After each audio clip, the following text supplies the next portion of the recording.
প্রাকৃতিক কারণে নয়, রাজধানী খাল, ডোবা, পুকুর ও নিম্নাঞ্চল হারিয়ে যাচ্ছে দখলদারদের থাবায়। এমনটাই বলছেন নগর পরিকল্পনাবিদ ও বিশেষজ্ঞরা। গত অর্থ শতকে ঢাকায় জলাশয় হ্রাস পেয়েছে ৬২.৫৩%। রাজধানীতে বর্তমানে জলাভূমির পরিমাণ ১০ ভাগ। বিশেষজ্ঞরা বলছেন, এমনটি ঘটতে থাকলে আগামী ২০ বছর পর রাজধানীতে কোনো জলাশয়ই খুঁজে পাওয়া যাবে না। গোলাম মোর্শেদের রিপোর্ট।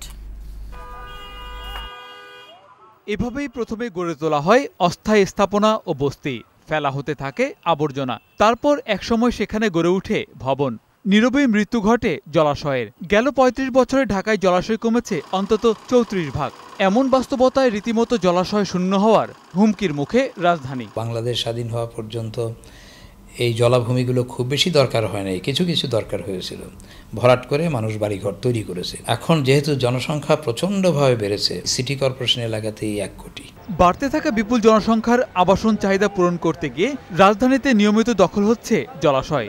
সেই সাথে শিল্প, কলকারখানা, অফিস, খেলার মাঠ ও ধর্মীয় প্রতিষ্ঠান সহ নানা স্থাপনা নির্মাণে চলছে দখল। ৫ বছর আগের এক সমীক্ষায় দেখা গেছে রাজধানীর ২৬ খাল ও তার আশপাশে দখল হওয়া জায়গার পরিমাণ ৩০৭ একর। ঢাকা শহরে যে পরিমাণ খাল ছিল আমরা তার পুরোটা পাইনি, এটা অলরেডি বেদখল হয়ে চলে গেছে। শুধু বেসরকারি পর্যায়েই নয়, দখল হয়েছে সরকারি পর্যায়েও।